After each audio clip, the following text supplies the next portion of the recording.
Love talking college football with Claire Crawford. You can join her on the ozone.net and her podcast with Joe Dexter. Oh, hail no. Claire, how you doing tonight? I am doing excellent. I'm so glad college football is back. I was like a junkie, like itching after 2 weeks of no college football. It's back. I will watch a bowl game. I don't care who it is. The Sisters of the Poor versus the 4-H Club. It's college football. For a lot of people, it was the Sisters of the Poor on Saturday. Troy and North Texas and Western Kentucky and on and on and on and on. But I caught quite a bit myself, as I'm apt to do. So Boise State in the one Power 5 game opponent, Oregon lost to Boise State, and that was kind of a crazy game, and Boise State really outclassed them in that one. And, of course, the Buckeyes are taking on USC. And before I forget, Claire, full disclosure here, I was going to ask you this before we started to record. I heard you on somebody's show, and you've been on there several times, and I have absolutely no idea what show this is, but I would love people to know where else they can find some of your work. Awesome. Well, you heard me, and probably shout out Mark Rogers TV as well. You heard me. Good for you. Thank you so much. Of course. On Johnny Ballpark's Frank's show on CBS Radio in Nashville on WNSR. You can listen to that online. I'm on Johnny's show pretty regularly, and then on Bill King's show as well on WNSR. Although I haven't been on Bill's show in a while, I'll have to hit them up here in a little bit. And then you can follow me on Twitter. You'll find sarcasm and some workout stuff and lots of college football talk at Buckeye Claire. And on Facebook, Claire Crawford is my page on Facebook. And I'm also on a Buckeye show on EBSN network with Marty Bannister and Greg Frey. Wow. I know. I'm spreading myself pretty thin these days. I think I caught that one as well. Yeah, I just lost track. There's so many. I just lost track. I'm always shouting out Mark Rogers TV. You are, and I appreciate that. That's amazing. I was just thinking the opposite. I was thinking it seems like the schedule is getting a little crowded, so there may not be time for me here pretty soon. No way. Not a chance. All right, Claire. Well, for anybody out there that missed our previous segments, obviously we're in the part of the season where there's not a game every week. So we knock out a preview for each week. And now with the Big Ten Championship a couple weeks away, we did talk some USC last week. So run back and catch those videos on Mark Rogers TV. Just search Ohio State football, and you should be able to find those videos with Claire, our conversation last week. So we're going to talk a little bit more USC. And Claire, this came across my mind in thinking about the stat that I've heard a number of times since this game was announced. And this is the traditional Rose Bowl matchup. They're going to play in the Cotton Bowl this time. And USC has beaten Ohio State. Now, only 3 of these games were actually in the Rose Bowl game. The last 4 were regular season games, 1989 and 90, home and home, and then 2008 and 9, home and home. But USC has beaten Ohio State 7 straight times. So it got me to thinking, man, I would like to know what teams, what fan bases, whatever the elements involved that cause you to feel this way. Michigan's the obvious. They're on the top of the heap. Nobody can touch them, I'm sure. And if you've got something different for me, then, let me in on that revelation if you've got some hatred for somebody that exceeds Michigan. But who else, based on past experience, interactions with fans, whatever it is, what other teams across the country don't you like? You're going to get me in so I am going to get you in trouble. This brings clicks. This is why we're here. Stir it up. Okay. First of all, I will not surrender my Buckeye card to you by saying that I hate another team more than Michigan. That's never going to happen. I'm never going to surrender my card. It's always going to be that team up north, no matter what. There's not going to be that's top of the list no matter what. But for some reason, we're going to get so skewered with this one. I'm not. I'm just a neutral host. Oh, you're just a neutral host. You're stirring the pot. All right. Well, to be honest, with the combination of Ohio State's big playoff loss to Clemson last year, it has given Clemson fans this like we opened Pandora's box to all of a sudden these Clemson fans that are coming out of the woodwork.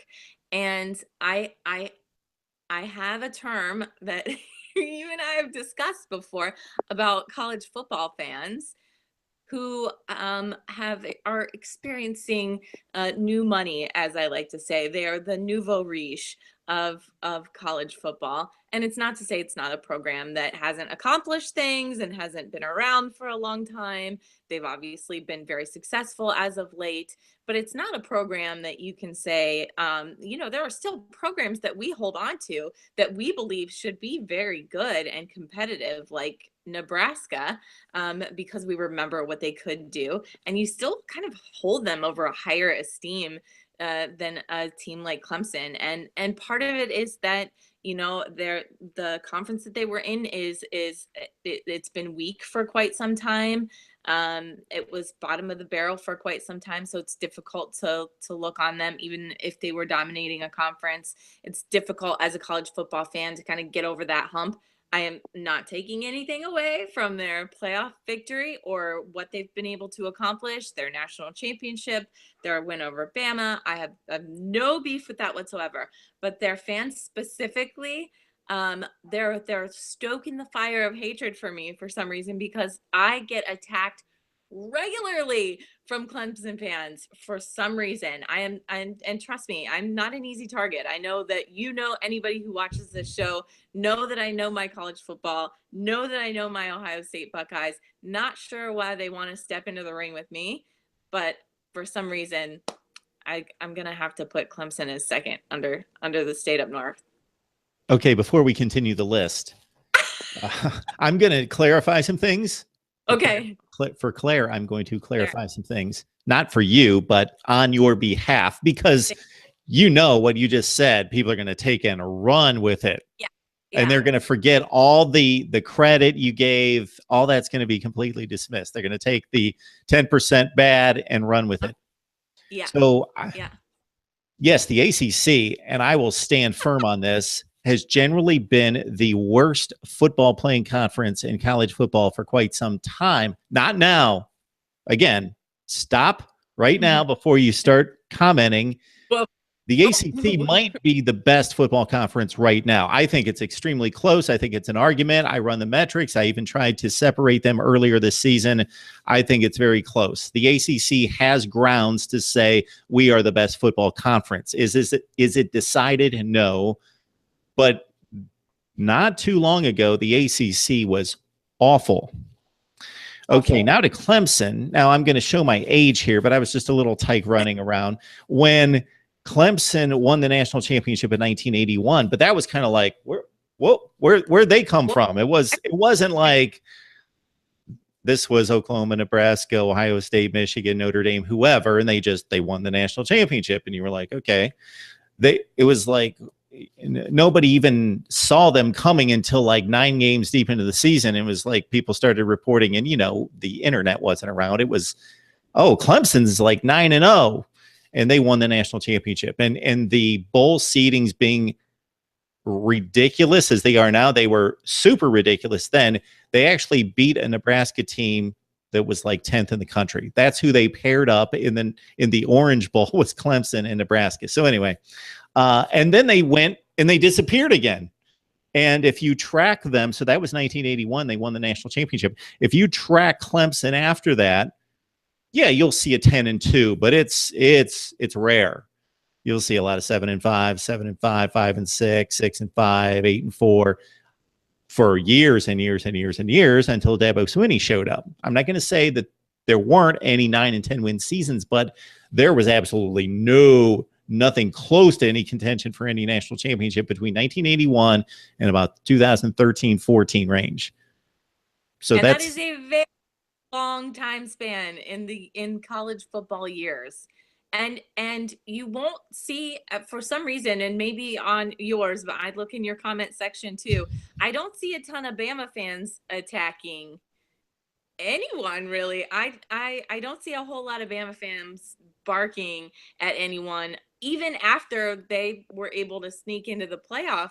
I really haven't heard much from Bama fans telling us to be quiet or telling us to, stop griping about Ohio State not getting the playoff. I wonder why that is, though. I don't know. They're one of the old rich as well. There you go. Now, I will say on behalf of two of my finest contributors, Ryan Cantor and Mark Gordon from Shaking the Southland, they are extremely respectable of Ohio State and other teams of that ilk. So they have never held that in any way, shape, or form in my conversations with them. They've been very respectable.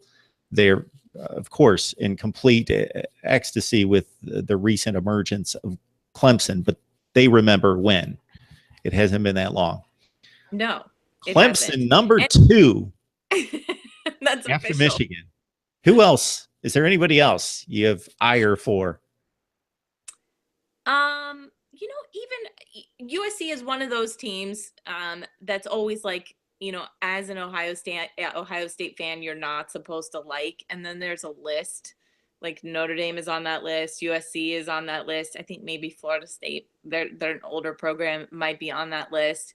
Miami might be on that list. It was Gator fans for a long time. Gator fans after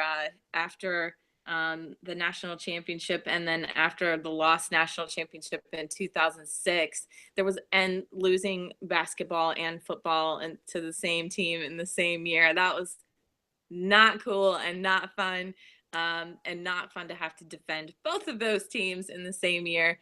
There's a really great video if you find it online. I think Nike actually made it of they put a paper mache Gator on campus the day after Ohio State lost the national championship. I have seen it. And bit by bit, it didn't take but just a few hours for this Gator to be decimated. It came off little bit by little bit, and people were just we were bitter fan base about it for a little while. So Gator fans, it's really ends up being the fan base that turns me toward against a team right now. But it's just because I let them take up too much of my energy trying to defend my team. But the Gator fans were pretty high on that list. It seems to have cooled after all these years, 10 years later. Had you known on that January night in 2007 that Urban Meyer would be the head coach some 4.5 years later? I was grumpy about it when I thought he was going to come on board.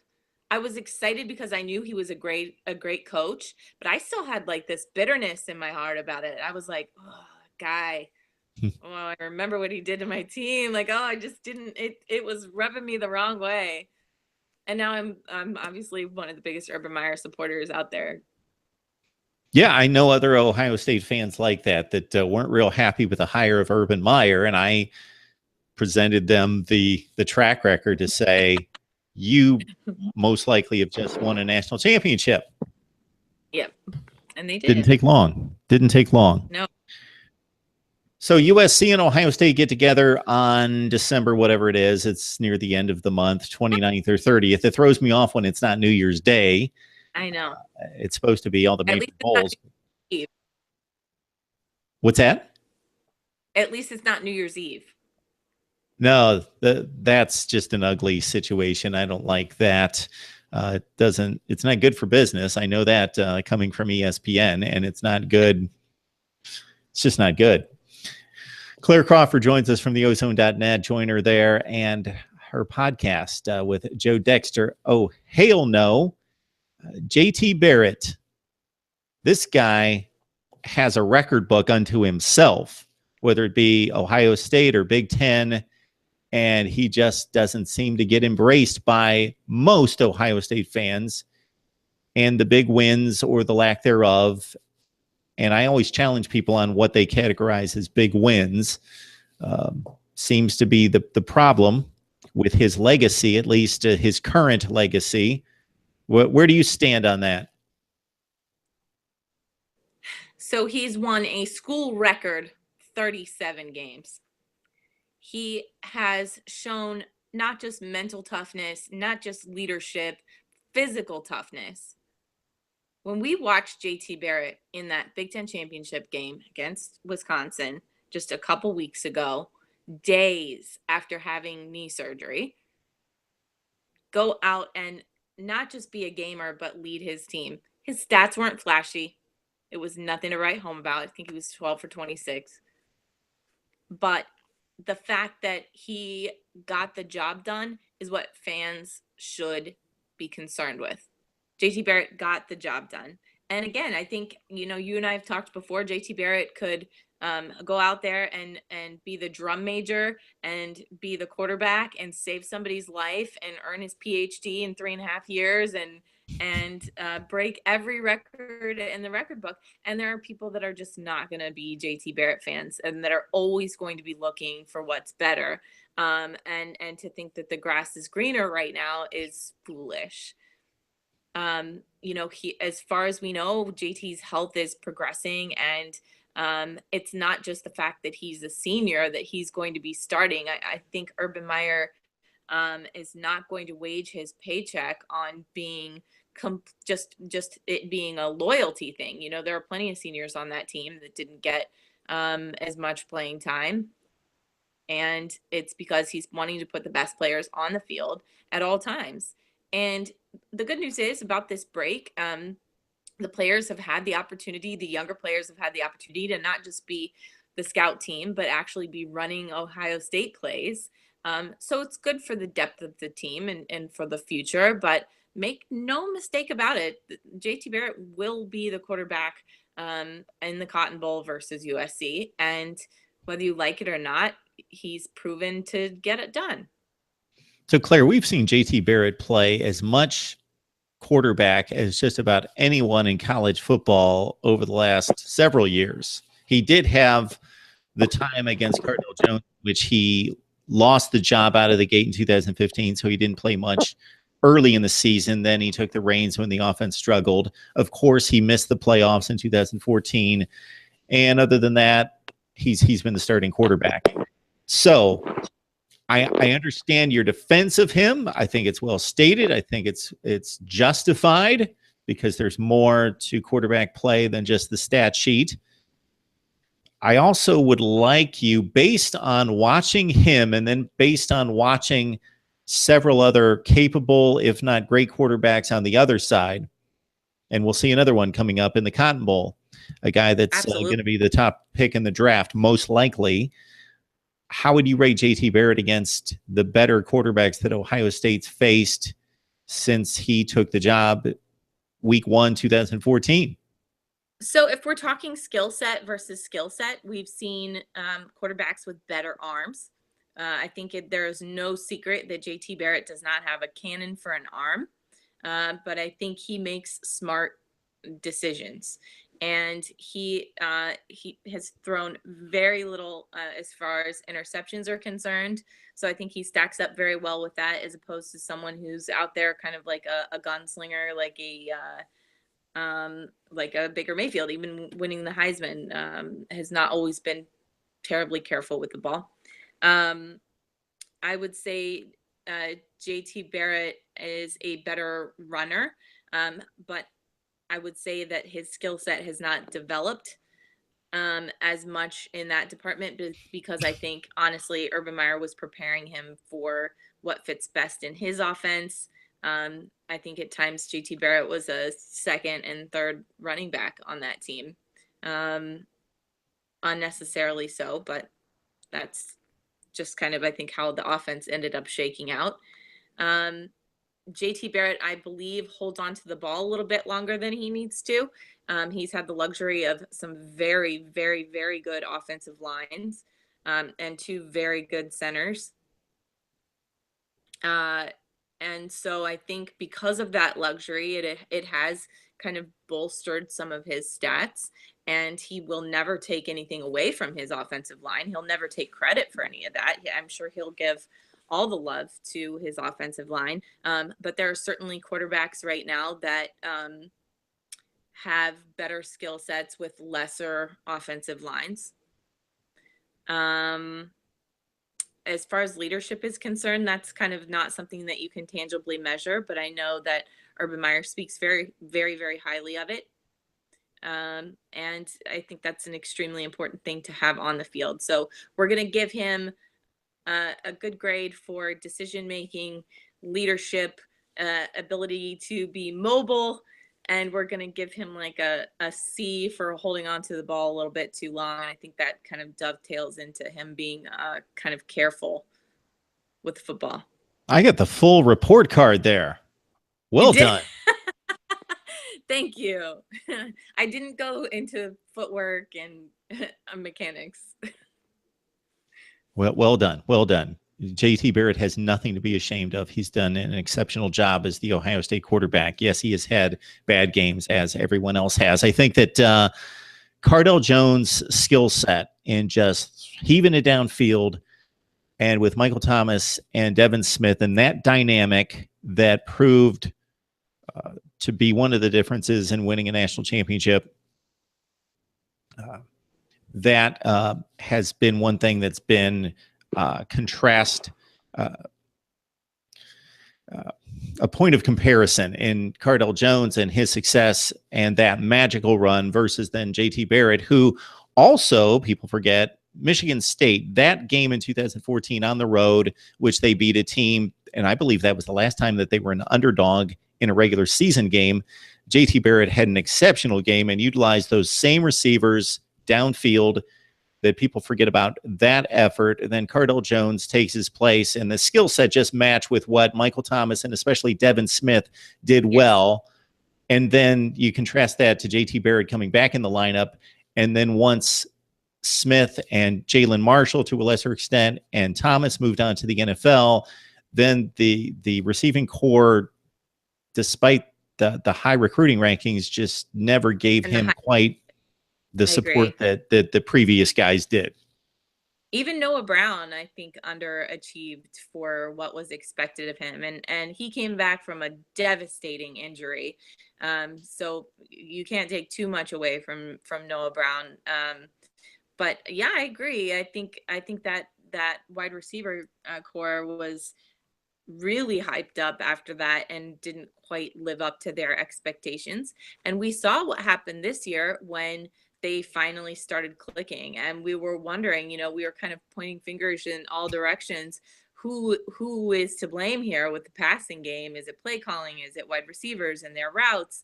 And honestly, the thing that I think, if we're paying close enough attention this year, is that JT Barrett does a great job of spreading the ball around. He's not got anybody that KJ Hill, I think, is the biggest surprise. He ended up leading the team in receptions this year. I think he even surprised himself. He was like, wait, me? I'm even kind of like sharing reps with Paris. And he really thought that he didn't know. So it kind of goes to show you that they do a great job, not just by play calling, but by JT checking down and not really targeting one specific receiver. And it's difficult for defenses to plan for that. And I think that's what USC is going to kind of struggle with a little bit going forward in the Cotton Bowl. But you can put some of that on JT's plate as well and say that he was responsible for spreading the ball around evenly as well. I think this is a mark of not just the Ohio State fan base, but any fan base. There's a portion of fans that just watch their team, just watch their games, and they don't really absorb what's going on with the other team at the same time. They're just watching their team, their offense, their defense, and don't take a whole lot away from what they're seeing on the other side. And then they don't watch other college football games. Watch other college football games. All quarterbacks miss throws. We're going to see the probable number one pick in the NFL draft in the Cotton Bowl, Sam Darnold. He will miss throws. Josh Rosen at UCLA, Baker Mayfield, they all miss throws. And I don't mean one or two a game. I mean 5, 6, 7 throws a game. What separates the great quarterbacks is that they make exceptional plays out of nothing, number one. Number two, they don't miss a ton of throws. And number three, that they don't make the crucial mistake. They don't make the 2 or 3 throws that kill you. They stay away from that. But they all miss throws. So I think when you get tunnel visioned on your own team and you evaluate your quarterback and think he's supposed to be perfect, oh, he missed 5 throws. He went 22 of 30 and they dropped 3 and he missed 5 throws. That's awful. No, it's not awful. And it's difficult too, because we're Buckeye fans and we're watching, Richard Legault do crazy things against Ohio State and have the game of his career. And we're like, oh my gosh, how is it that Indiana can have a quarterback like this? And he's really, really good. And he's benched just but a few games later. So it definitely also kind of says something about JT Barrett that he's been able to hang on to it for this long. If you think about what he's been through and what he's had to do to fight for this position, it's been intense. And for him to come through it with flying colors is a testament to his character. All right. I would ask you to follow Claire on Twitter at Buckeye Claire, no E. She's adamant about that. It's almost like no M, no M's on campus, no E after at the end of Claire. And we get together as much as we possibly can to talk Ohio State football. And of course, the Buckeyes have a date against USC. Should be a fun and entertaining game. And if you're into marquee wins against big programs in big games, and I know for some people it doesn't matter, but you remember bowl games. I'm just saying, people remember bowl games, and you want to have that bragging rights chip against any major fan base across the country. So Claire and I will get together soon and talk some more Cotton Bowl and whatever else is going on with Ohio State football. Claire, always enjoyed the discussion. Thank you so much. It was good to see you. And if I don't get to talk to you before Christmas, Merry Christmas. Yes, Merry Christmas to everyone, but especially you. And so I hope you have a great Christmas, and we will see you soon. All right, thanks.